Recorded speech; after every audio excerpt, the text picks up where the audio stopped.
Hey, comment ça va? Écoute, ça va. Pas pire, je te dirais. On ne voit plus ben. On ne va plus. Tu veux dire?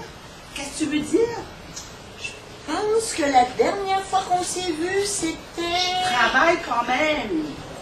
Mais quand donc, la dernière fois qu'on s'est vu? On s'est vu au parti de l'agence. Oh, c'est vrai. T'as l'air en forme. Merci. Toi aussi. Écoute, on fait ce qu'on peut. Je peux te poser une question? Bien sûr, bien sûr. Toi, as-tu encore tes parents?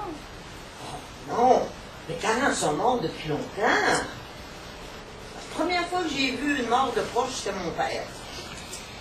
Puis la réflexion qui m'est venue, c'est vrai qu'on meurt, c'est pas une joke.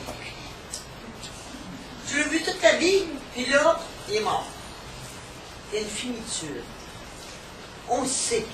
Mais là, tout d'un coup, on le sent. Et que c'est plate mourir.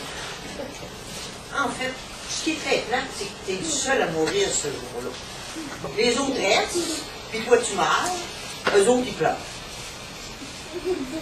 Mon père, il est mort fâché, frustré. Ma mère est morte fataliste.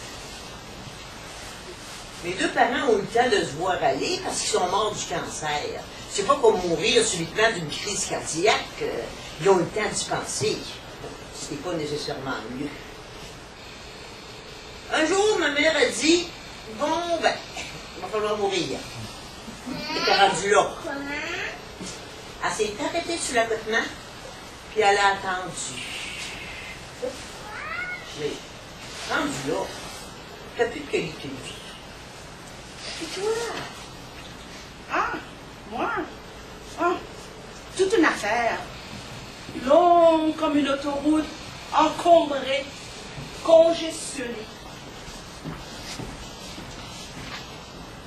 Si on est en pleine forêt, trouver un espace dégagé, enlever les brindilles et les feuilles pour aller à la terre. En hiver, faire un plancher sur la neige en déposant des rondins côte à côte. Un peu de papier, chiffonné, pas trop serré, ou un peu d'écorce de bouleau ou de merisier.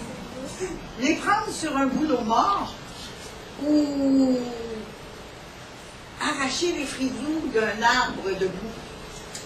Pas trop en enlever, ça fragilise l'arbre. Déposer dessus des brindilles de sapin ou d'épinette, des épines, des brindilles bien sèches. On en trouve toujours en dessous des branches les plus basses, qui se cassent facilement. Comme des petits squelettes de l'enfance de l'arbre. Ensuite, il faut trouver des brindilles de feuillus, des petites branches mortes de bouleau ou d'arbustes à feuilles. Elles brûlent plus longtemps que les brindilles de conifères et garderont la température élevée assez longtemps pour allumer les plus grosses branches. Ensuite, il faut faire une structure qui va laisser l'air circuler et qui ne s'écroulera pas avant que le feu ne soit bien pris. Les brindilles ne peuvent pas servir d'appui, elles seront vite consumées. Il faut placer les branches de la grosseur d'un doigt juste au sud des brindilles et continuer à placer du bois en agrandissant la circonférence sans que la structure ne s'écroule et sans écraser les brindilles. Il faut se dire que le feu se propage en hauteur. Il faut toujours qu'il y ait des petites branches pour allumer les plus grosses au-dessus.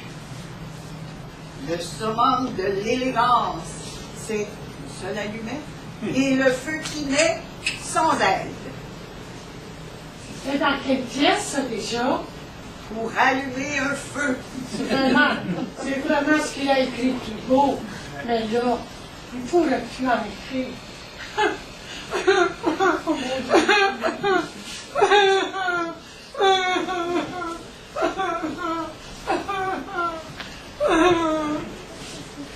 Être proche de sa mort, ma mère est devenue raciste. Toute sur tête. son snobisme, sa colère, son racisme. 2 jours avant qu'elle meure, elle avait des spasmes. L'infirmière arrive, puis pour une fois, il ne parle pas à mon gars. Il dit, non, mais tu sais, quand tes parents sont vieux, on lui parle le temps d'enfant du temps. Allez, oui. Donc, l'infirmière arrive, elle se penche, puis elle dit à ma mère, elle dit, vous avez des douleurs, madame Lafleur? Et ma mère, elle sourit, elle la regarde, elle dit, vous avez des douleurs, madame Lafleur? Donc, on a fait venir un prêtre, hein, parce qu'ils sont en train de compter, là. Le prêtre arrive, il était noir. Il venait faire un signe. Et ma mère, elle se met à s'agiter. Il s'est passé quelque chose d'extraordinaire. On avait 2 théories. Ou bien, vient voir la lumière. Ou bien, elle est en tabarnak parce que le prêtre était noir.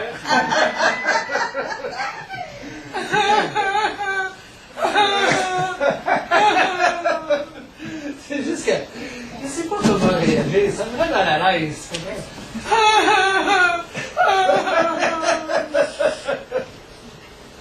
C'est parce que j'ai souvent un rire, puis ça me pogne dans les moments les plus dramatiques. C'est plus fort que moi.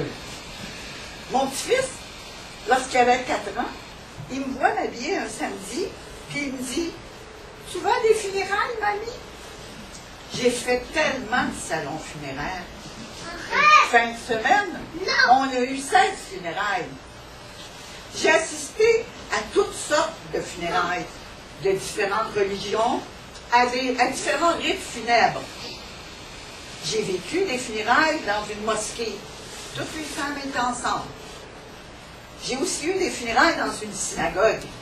Les femmes d'un côté, les hommes de l'autre, même si on était dans la même salle. Et toi, est-ce que tu penses à ta mort? Ouais. Et à chaque fois, c'est le même constat.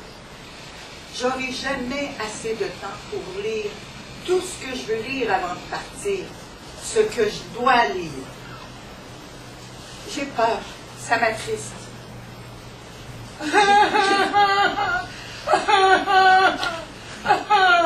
Je réalise que je suis pas arrivée à la cheville de ceux et celles que j'ai eus.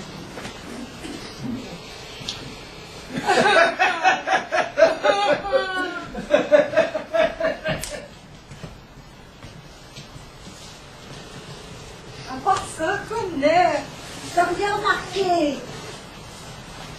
Dernière honte, menteur Teresa Touch, $9,99. On dirait que tu as les doigts en feu. Inspiré des couleurs de laine, cet adorable vernis rend mon travail au clavier beaucoup plus festif. Ça donne envie d'écrire des poèmes. Et toi, quoi de neuf? Attends un peu que je regarde ma to-do list. Projet vacances, projet santé, projet vente, projet séduction, projet détente, projet rendement, projet sport, projet succès, projet coup de foudre, projet de tonus, projet famille, projet faille, projet cuisine, projet placement, projet massage, projet musée, projet méditation, projet bonheur, projet gestion, projet minceur, projet expression, projet lecture, projet parler, projet sauvetage, projet inspiration, projet expiration, projet inspiration, projet expiration, projet inspiration, projet expiration. La vie sans projet, c'est pas la vie. C'est tellement vrai! 7 choses à faire ce mois-ci. On apprivoise les laisser aller. On se fait une détox digitale. On fait de l'introspection. On devient une vraie pro de sushi. On se laisse surprendre. On pense à soi. On lit un roman d'un jeune auteur québécois. Devinez quoi? Je suis amoureuse. Ça, c'est super! Est-ce qu'il est beau? Il est super beau. Il a un style Che Guevara. Beach Boy révolutionnaire. Et il sent super bon. Ce que je trouve romantique, c'est un gars qui a les cheveux mouillés. Est-ce qu'il est gentil? Il est super gentil, mais c'est être bad quand il faut. Une portion gentillesse, une portion badness, une portion aventure. Le cocktail du flirt idéal. Ça, c'est le fun. Les filles, vous savez quoi? Quoi? Je pense que c'est le grand amour.